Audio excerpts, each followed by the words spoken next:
Allahu Allahu Allahu Allah. Bismillahirrahmanirrahim. Assalamualaikum sahabat muslim. Syirik membatalkan amal. Pernahkah Anda kehilangan file data berharga hasil kerja keras Anda selama berhari-hari atau berbulan-bulan atau bertahun-tahun? Bagaimanakah perasaan Anda saat itu? Sedih bukan? Terkadang seseorang berani untuk membayar jutaan rupiah asal file tersebut kembali. Saudaraku, syirik adalah dosa besar yang bisa membatalkan amal seseorang. Allah Subhanahu wa taala berfirman, وَلَقَدْ أُوحِيَ إِلَيْكَ وَإِلَى الَّذِينَ مِنْ قَبْلِكَ لَئِنْ أَشْرَكْتَ لَيَحْبَطَنَّ عَمَلُكَ وَلَتَكُونَنَّ مِنَ الْخَاسِرِينَ بَلِ اللَّهَ فَاعْبُدْ وَكُنْ مِنَ الشَّاكِرِينَ. Dan sungguh-sungguh telah diwahyukan kepadamu, wahai Muhammad, dan orang-orang sebelummu, bahwa apabila kamu berbuat syirik, maka sungguh akan batal amalanmu, dan jadilah kamu termasuk orang-orang yang merugi. Maka sembahlah Allah saja, dan jadilah kamu termasuk orang-orang yang bersyukur. Surat Az-Zumar ayat yang ke-65 sampai ayat yang ke-66. Di dalam ayat ini disebutkan seorang nabi pun akan batal amalannya apabila ia berbuat syirik. Oleh karena itu, jagalah amalan yang sudah Anda tabung bertahun-tahun. Jangan biarkan amalan Anda hilang begitu saja karena kejahilan Anda terhadap tauhid dan syirik. Terkadang sebuah perbuatan yang kita anggap biasa bisa menghancurkan amalan sebesar gunung, dan belum tentu ada waktu lagi untuk menabung kembali. Taubat dari kesyirikan. Orang yang berbuat syirik dan meninggal dunia tanpa bertaubat kepada Allah, maka dosa syiriknya tidak akan diampuni.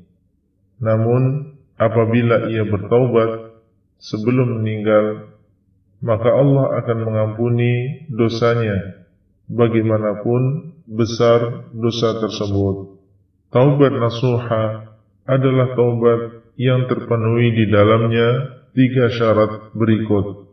Pertama, menyesal. Kedua, meninggalkan perbuatan tersebut. Ketiga, bertekad kuat untuk tidak mengulangi lagi. Allah Subhanahu wa taala berfirman, "Qul ya ibadiyalladzina asrafu ala anfusihim la taqnatu min rahmatillah innallaha yaghfirudz dzunuba jami'an innahu huwal ghafurur rahim." Katakanlah, wahai hamba-hambaku yang telah melampaui batas terhadap dirinya sendiri dengan berbuat dosa, janganlah berputus asa dari rahmat Allah. Sesungguhnya Allah mengampuni dosa semuanya. Sesungguhnya Dia Maha Pengampun lagi Maha Penyayang. Surat Az-Zumar ayat yang ke-53. Rasulullah sallallahu alaihi wasallam bersabda, "Innallaha yaqbalu taubatal 'abdi ma lam yughargir." Sesungguhnya Allah menerima taubat seorang hamba selama roh belum sampai ke tenggorokan. Hadis riwayat At-Tirmidzi dan Ibnu Majah dari Abdullah ibnu Umar radhiyallahu anhuma, dan dihasankan oleh Syekh Al-Albani rahimahullah. Para sahabat Nabi sallallahu alaihi wasallam tidak semuanya lahir dalam keadaan Islam, bahkan banyak di antara mereka yang masuk Islam ketika sudah besar, dan sebelumnya bergelimang dengan kesyirikan. Supaya tidak terjerumus kembali ke dalam kesyirikan, maka seseorang harus mempelajari tauhid dan memahaminya dengan baik, serta mengetahui jenis-jenis kesyirikan sehingga bisa menjauhinya. Apa itu tauhid? Saudara sekalian, semoga Allah Subhanahu wa Ta'ala memberikan pemahaman kepada kita semua. Sebelum jauh melangkah di dalam silsilah ini, tentunya kita harus benar-benar memahami apa makna tauhid yang wajib kita pelajari dan kita amalkan.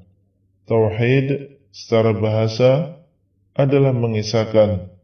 Adapun secara istilah, maka tauhid adalah mengisahkan Allah di dalam beribadah.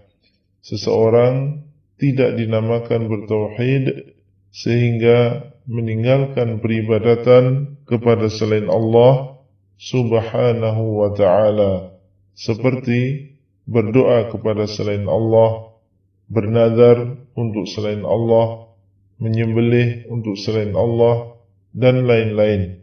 Apabila seseorang beribadah kepada Allah dan menyerahkan sebagian ibadah kepada selain Allah, siapapun dia, baik kepada seorang nabi, malaikat, atau selainnya, maka inilah yang dinamakan dengan syirik, yaitu menyekutukan Allah di dalam beribadah. Allah Subhanahu wa Ta'ala berfirman, وَإِذْ قَالَ إِبْرَاهِيمُ لِأَبِيهِ وَقَوْمِهِ إِنَّنِي بَرَاءٌ مِّمَّا تَعْبُدُونَ إِلَّا الَّذِي فَطَرَنِي.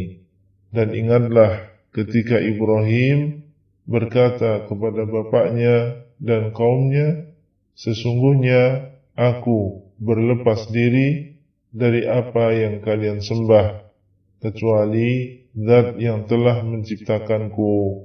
Surat Az-Zukhruf ayat 26-27. Rasulullah SAW bersabda, Man qala la ilaha illallah wa kafara bima yu'badu min dunillah haruma maluhu wa damuhu wa hisabuhu ala Allah.